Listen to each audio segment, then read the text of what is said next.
Jay Steely, Jay's son, will be kicking off for Colorado.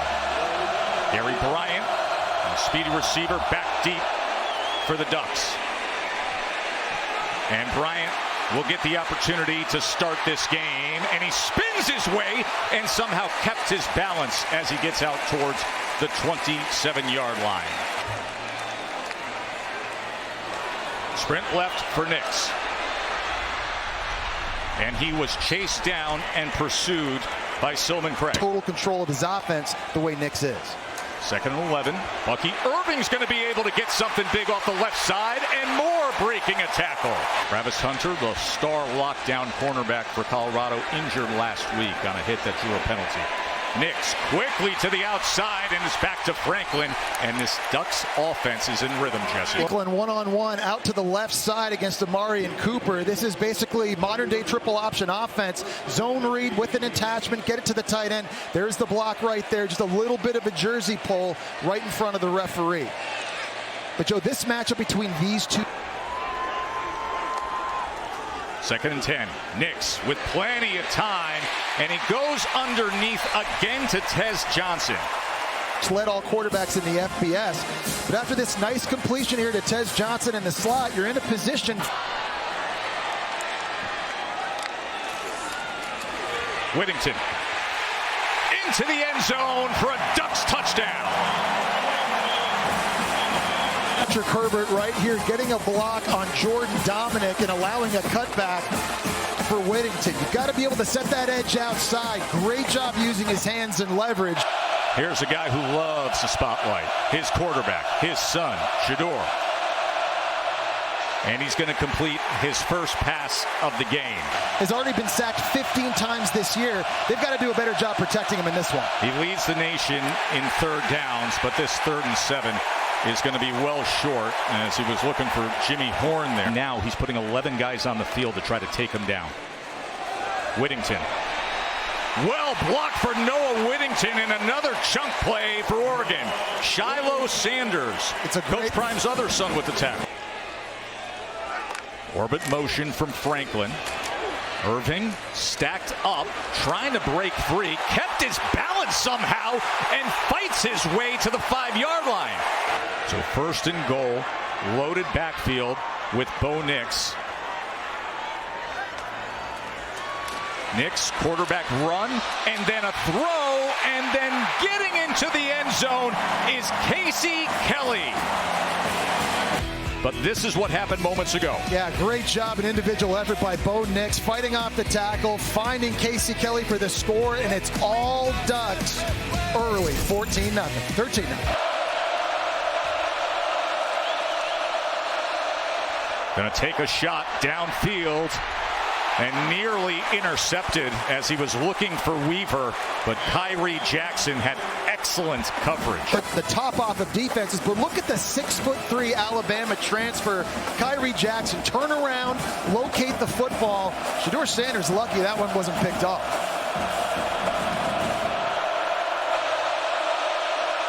Second and 10. Shedeur backing up. That was tipped at the line of scrimmage as that defensive line came.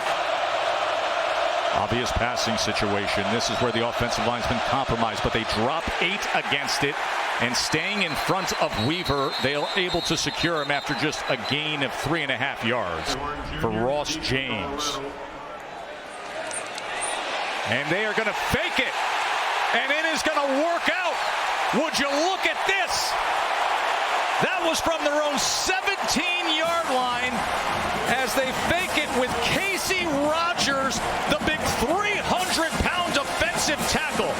Dan Lanning pulls that out. Look at this. Everybody from Colorado is looking at the punter who's rolling out to the right. Not just eye candy on offense, eye candy on special teams. Great selling job by the punter, like it went over his head. 3rd down and 9.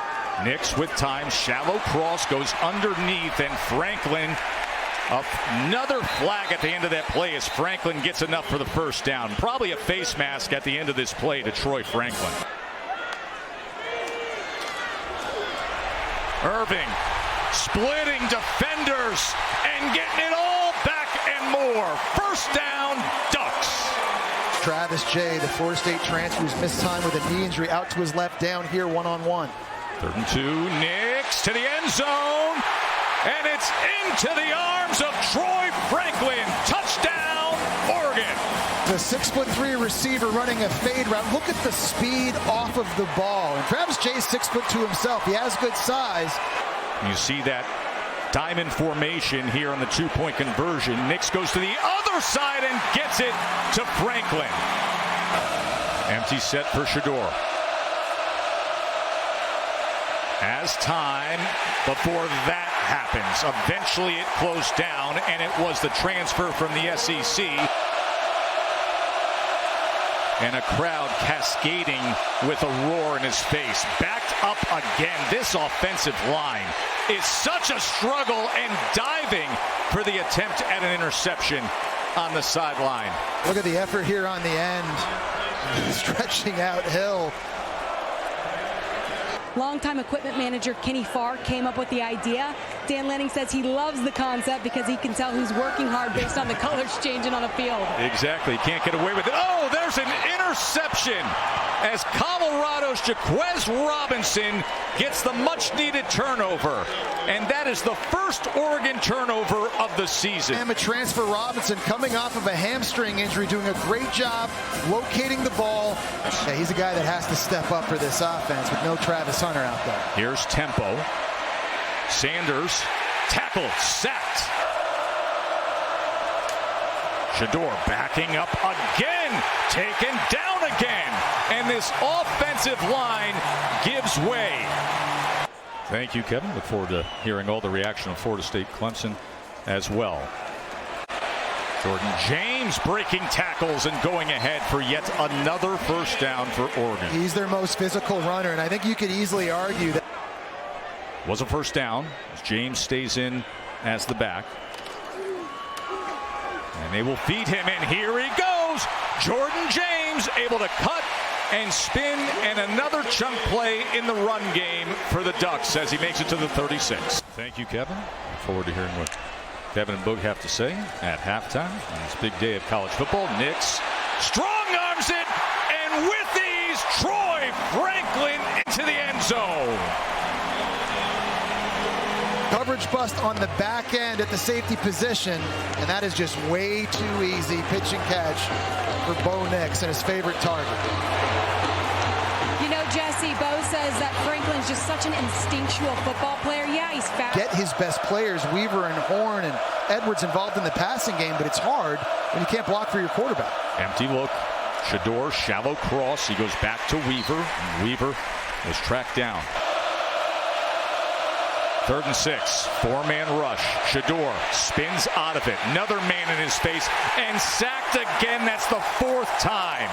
Here, you've got to kick out. I mean, you just can't let him take a straight beeline down the median and get to the quarterback. You've got to create separation between him and the Qs. How much emotionally did Colorado have left in the tank coming into this game? Bo Nix, after a timeout was used, as he goes right back to Troy Franklin. He's got another one-on-one up here with Amari Cooper, his best receiver. He's going to run it. Nix inside the 5 and inside the end zone. He can do it with the arm and then showcase the smarts with the legs. Dave Iuli, the left guard, is able to work his way up and get a hat on a linebacker, and that kind of created the crease right there for Bo Nix to use his speed.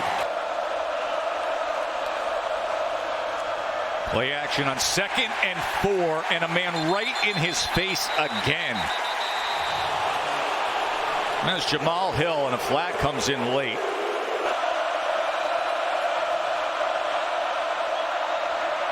Third down and 3. Wilkerson out of the backfield. That'll give the Buffs a first down, depending on the flag that is all the way back.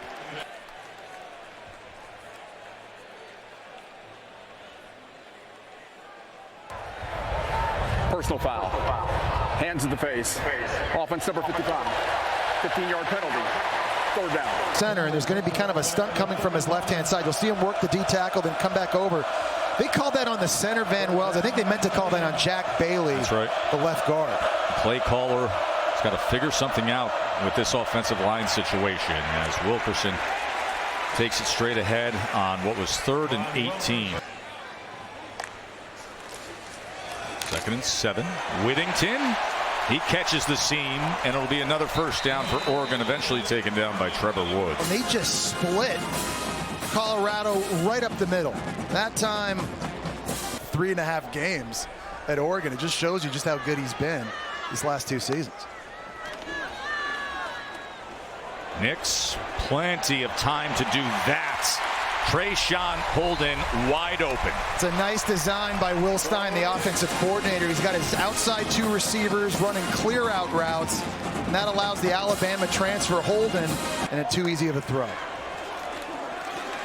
Nix going to loft it downfield to the end zone. Nearly a tremendous effort by Troy Franklin. He was matched up with Cooper.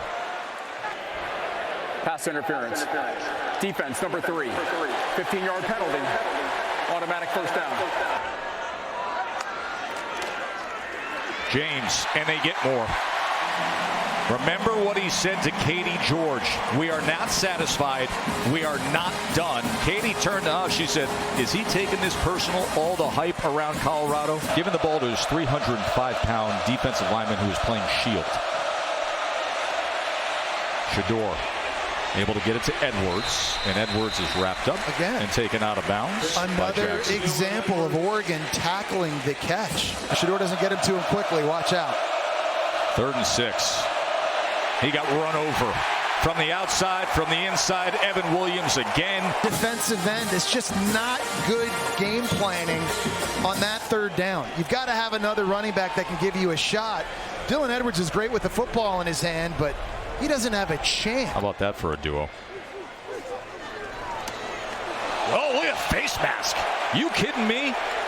That was Jordan Dominic who just ripped Bo Nix down by the face mask, and you can hear the cascade of boos from Autzen Stadium. He intended to do this by any stretch. You know, you do have to keep your composure now, obviously down this much as the game gets on. That's just a...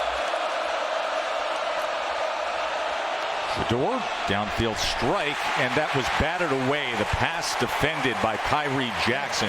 He's been winning these one-on-one balls. Here he's going up against a 6'4" receiver, but again, you see how he gets the head turn. Shedeur on 3rd and 15 gets the strike, and Weaver rewards him with the first down. Just getting it to his receiver early here. Hitch, get it out, and when you get it to him quickly, Oregon answered the bell. And something very unique when it comes to the perception and the attention this week. 3rd and 19 as Shedeur is going to run for it, and he's able to find that seam out to the right and get the first down. They said, I'm sorry, do you not realize who they're playing? Shedeur tripped up, sacked again. Jordan Birch was probably the closest man to him. That is the 7th sack by Oregon. Who had the fake punt early in the game. He is just walking the center, Van Wells. The 300-pounder who had the fake punt run for 18 yards. Dylan Edwards kept his balance past midfield. But Joe, what you said a moment ago. 3rd down and 8. Shedeur with a man in his face that was deflected at the line of scrimmage as Harrison still made a play on it, but it was incomplete. It's Brandon Dorless who just swam 2 Colorado offensive linemen on the same play. It sort of correspond with Horn and Weaver to be more dynamic for Sean Lewis. Quickly out to Tavarish Dawson. About all passing time. Okay. 2nd and 5. Shedeur. He's just going to go ahead and get it past midfield. Shedeur got to have it quickly to the outside and gets it with Weaver and Moore as he cuts back before being taken down. It'll be 1st and goal, Colorado. Shedeur Sanders looking and finding Harrison. So you can forget the shutout. Colorado shows a little something late. Fake the pitch the wrong way. Cavassier Smoke's going that way, and they're going to get Harrison sneak back across the other way. But you see, Shedeur kind of fake pitches to the left where nobody is. He's forced to get rid of that thing early. Coaching staff that they're willing to keep fighting and keep competing until the very end. That is blocked. The extra point attempt by Alejandro Mata. I love everything that Prime is doing in terms of the messaging, in terms of the overused phrase culture change. And the one thing, and we had the chance to visit with them extensively this week, fly out to Boulder and spend a whole day with the program. The one word you will hear over and phrase over and over from the coaches to the players is, we are old school coaches. Yeah. Old school coaches. Yeah. And he referenced Mickey Andrews, the old defensive coordinator at Florida State, his defensive coordinator. Well, who I played against. And really, there are expectations and there are standards that Coach Prime is setting in practice. And if you don't live up to that, there are consequences. If you don't practice hard, if you don't give great effort, if you don't have an intensity, you don't love football, you're not going to play or you're not going to be part of this program. That's how you change the culture, Joe. And I think there's a lot of people out there that see all this and they just think it's always a party in Boulder with the football team all the time and they're not taking it seriously. That could not be further from the truth.